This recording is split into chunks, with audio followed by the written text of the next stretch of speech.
Why do you seem so scared? All I wanted to do was play with you.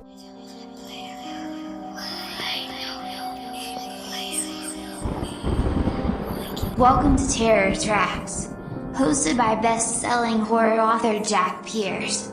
We publish new episodes every Monday at 2 a.m. EST. Go to terrortracks.com/shop if you would like to support the show, and follow us on social media at terrortracks.com/follow. Enjoy the show.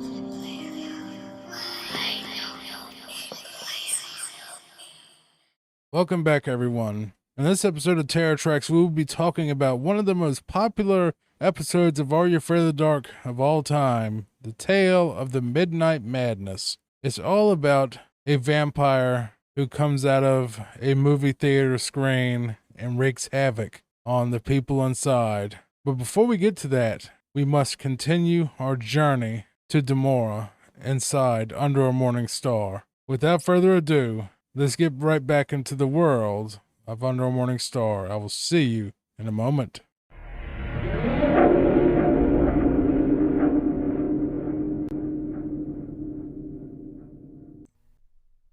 Chapter 12. Midnight at Murphy's. Have you ever been to Demora? I asked. I grew up there. My parents gave me up when I was very young, so I was raised by the head priest at the Temple of Cyrus there, Star said. I wasn't so sure about Demora, or even if any of this was real. The doctor back there shook me up with all that talk about me destroying Norcastle. What if he was right, and all of this was in my head? It all seemed too insane to be real. Well, we have 6 hours to go. Where did you grow up? Star asked. I grew up in Norcastle. After the murders started, we left and moved to Drova. Dad got sick and I joined the military police, I said. How did he die? I'm sorry, that just slipped out. I waved it off. Lung cancer. Marlboro Reds were his vice. Star put her hand on mine. I've seen firsthand the brutality people can bring, in combat and in the police department. Many sights that will never leave me, I said. I know. It'll be all right. I'm here, Star said. We both looked out the window for a while, watching the trees go by. The mountains in the distance were covered with snow, and birds flew south for the winter. Nature was the one thing that helped take my mind off work. I jogged through the parks a lot to clear my head. Plus, I had to keep myself in shape. What was the worst case you had? Star said. That's confidential, I said. Star gripped my hand tighter. No, please, tell me. I won't tell anyone. I promise. All right, I said, ashing my cigarette. Since you can take me into the past, can I take you into mine? I don't know. I've never tried. We can give it a shot.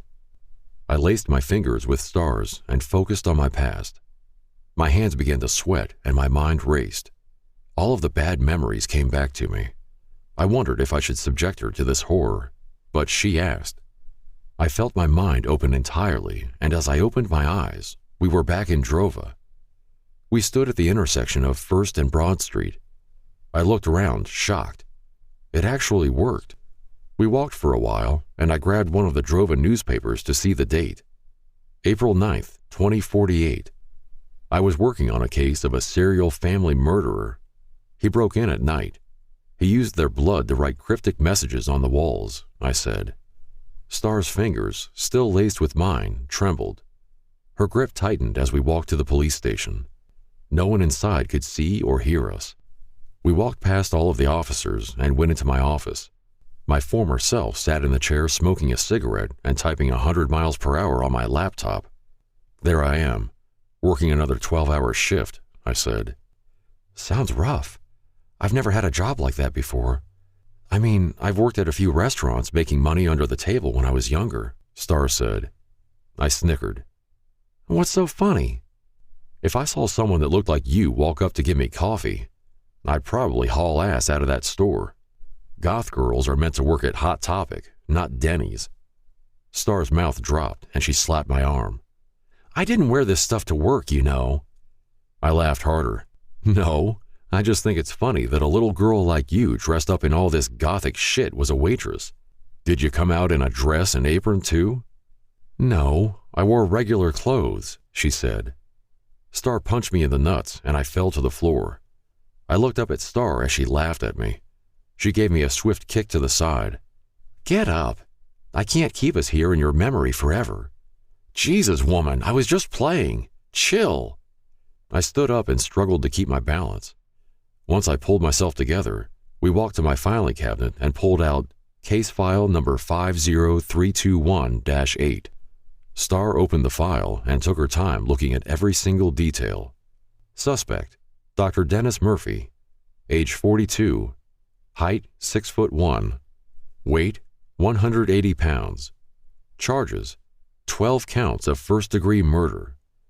I solved the case, then started having flashbacks about Norcastle. Really messed me up good, I said. I'm sorry, Rick. I needed your help, Star said. I slammed the file cabinet shut. I came to solve the case there, and that's it. Now we're on some kind of crusade to save the world. I don't get paid enough for this. Star teared up, and her voice became shaky. You were the only one who could help. Please, I didn't know what you were going through. I'm sorry. Please forgive me. Look, it's all right. I'm a little antsy is all. Star wrapped her arms around me and sobbed into my shoulder. I was still upset with her.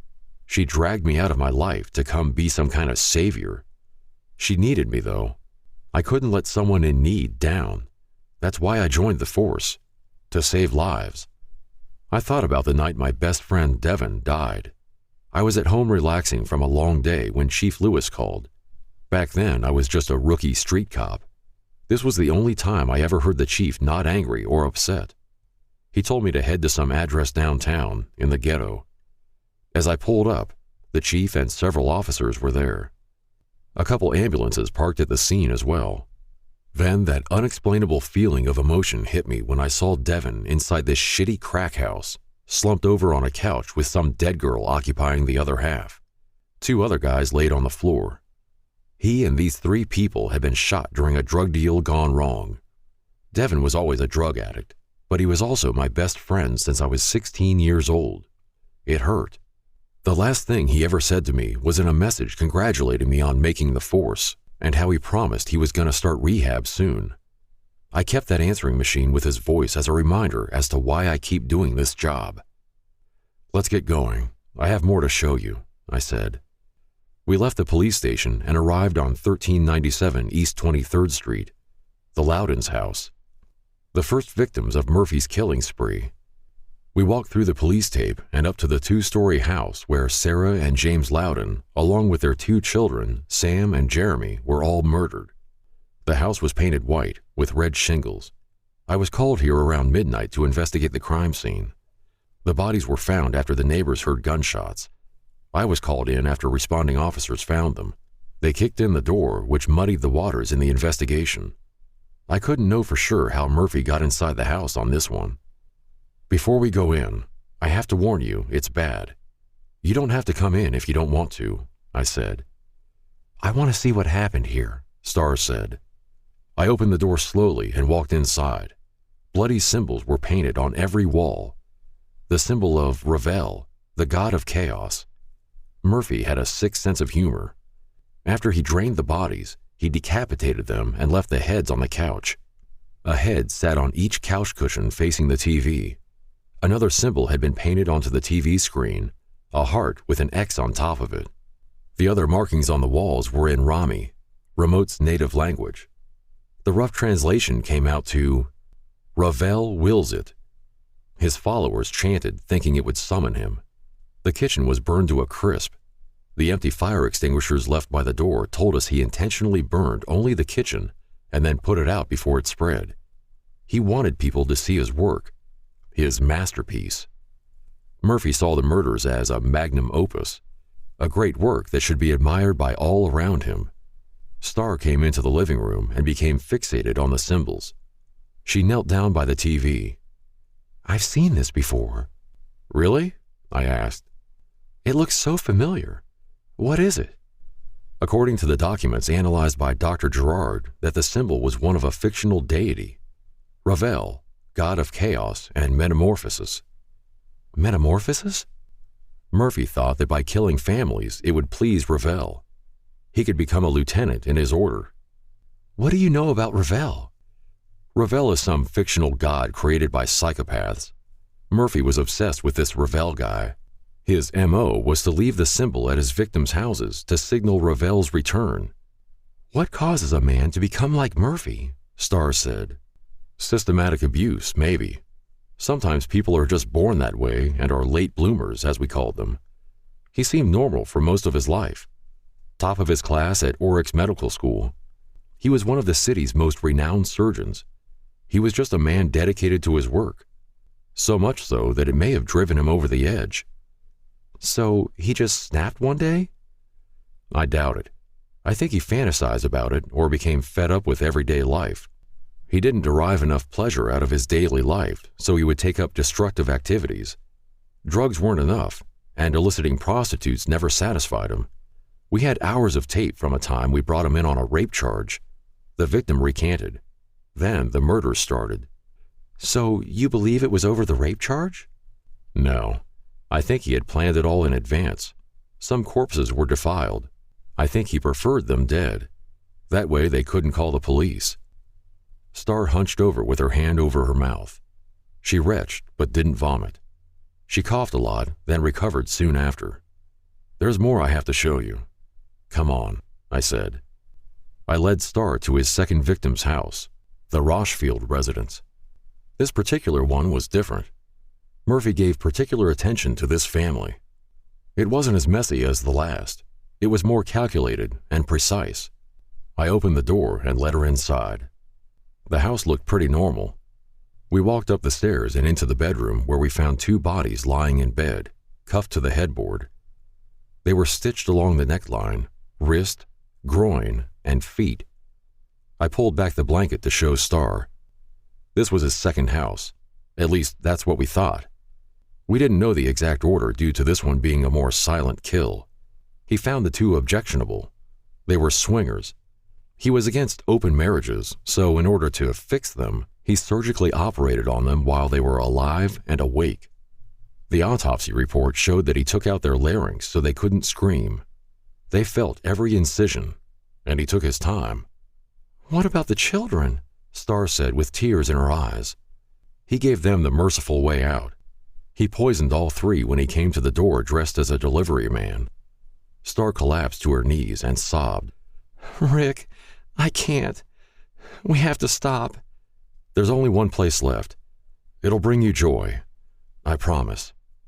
We walked out of the house and through town, arriving at Murphy's mansion on the edge of town. When I realized he was the murderer, I went to arrest him. He wasn't too pleased to see me, obviously. A SWAT team was delayed, and the only way for me to ensure his capture was to go in solo. I snuck around the back door, popped the lock, and found him working on one of his victims. A man that he was about to drain the blood from to use on his next venture. I tried to stop him, but he turned around and lunged at me with a knife. After I got him on the ground, he cut me across the chest and back, and I shot him through the heart twice, I said. You killed someone? Starr asked.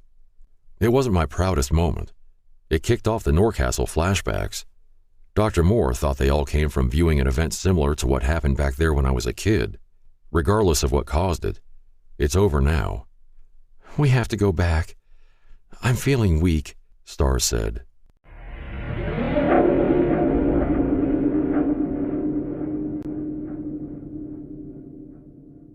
All right, everyone, and welcome back to this week's review of Are You Afraid of the Dark? We are now going to talk about the tale of the Midnight Madness, one of the all-time classics of this show. The one episode that probably scared me most as a kid and actually kind of haunted my dreams, even in adulthood, thinking about that vampire from this particular episode. Is it going to hold up as well as it did when I was a kid? Let's find out. So, I'm not going to go into a huge play-by-play because this is another one of those sort of simple episodes that doesn't have that much going on, but this episode stars Mr. Vink again.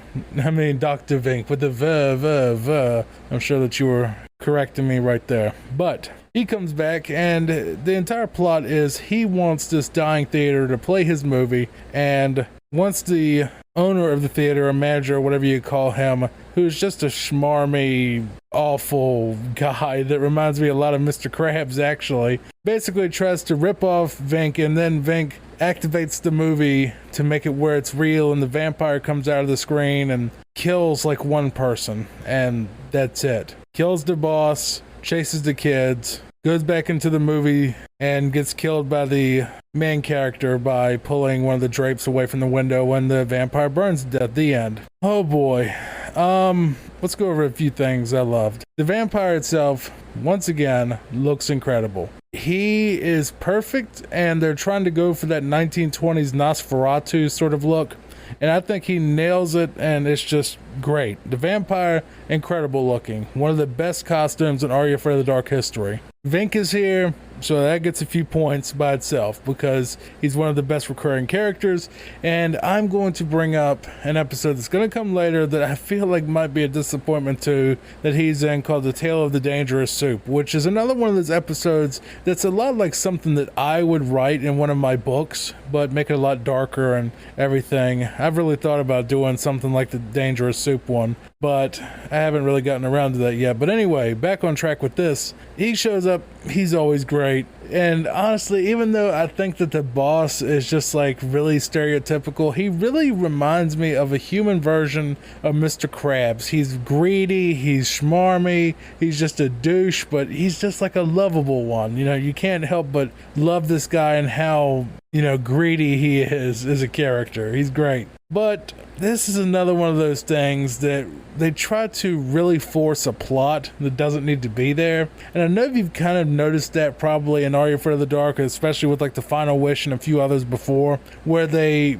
kind of build up this really, I wouldn't even say heavy plot, but just a really thick plot about nothing that we really don't care about, you know? So the plot is weak, and I know that this is blasphemy at this point, and I've said it a million times. We're back in Zebo territory, and this one didn't get me as mad as Zebo, and the reason is you actually see the vampire somewhat. You don't see him much. It's almost like a speed run of, you know, creepy vampire shows up, creepy vampire shows up, creepy vampire shows up 3 or 4 times, and he's literally in the episode for maybe 5 minutes, and then he gets killed. So 2/3 of the episode is nothing. It's just this stupid plot about the theater is going to get shut down, and it's a historical building, and just all this other stuff no one cares about. I just don't understand why they go through the effort of getting this guy to look that good in a vampire outfit, and he doesn't kill anybody else. Why didn't he go through and start biting theater guests or something? Why wasn't it some mass panic? I mean, why is it that you only have 3 characters for the vampire to chase? And 2 of them are kids that we can't kill for some reason, even though they do kill kids in this show a lot. So 2/3 of it is filler. It's just garbage. I don't understand why they do that. It just has that zero problem. The great idea and a good setup, but a horrific execution where they just don't do anything with it. And I know it's a kid's show, but once again, there are some episodes on here that are so good that they deserve their spot in the Hall of Fame, or whatever you call the best of all time horror media, basically. My final rating, oh boy, this one hurts. 5 out of 10. I know at the beginning I said it was going to sound like one of the best. The first 2/3 are just boring and slow. There's nothing happening. We get 5 minutes of vampire action, and while that's still great, the action we get is really good, and they have a lot of nods to Nosferatu, like, you know, the creepy claw coming up the stairs and stuff like that.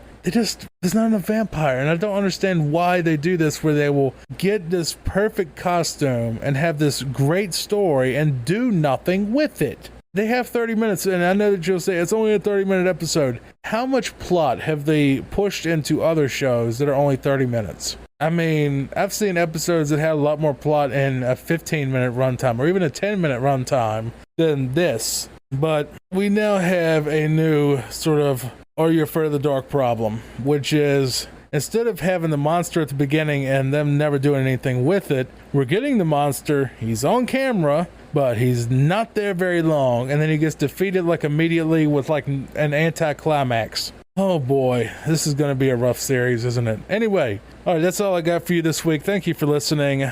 I just wanted to let you know really quick that all of my books are now on Kindle Unlimited. So if you go and sign up for that, I think it's $5 a month. You can read all of my books free, quote unquote free, along with others. It's sort of like the Netflix of books. So if you want to read all my books, your best bet is to go get Kindle Unlimited and just go take one off the shelf and enjoy it. All right. It would help me a lot. It would support the show. And I really would appreciate it if you do sign up for Kindle Unlimited. I don't think I have any affiliate links or anything for it, but you know, I get paid a little bit, a couple of dollars per book, I think, if you read the whole thing. So anyway, thank you for listening. Hope you have a wonderful weekend. And I will see you next Friday night, 9 p.m. EST. Take care, everyone. Good night. Thanks for listening. If you'd like to follow us, go to terrortracks.com/follow. Also, please check out our Patreon where you can get cool merch, writing lessons, and other awesome rewards starting at $5 a month at patreon.com/terrortracks. See you next week. Goodbye for now.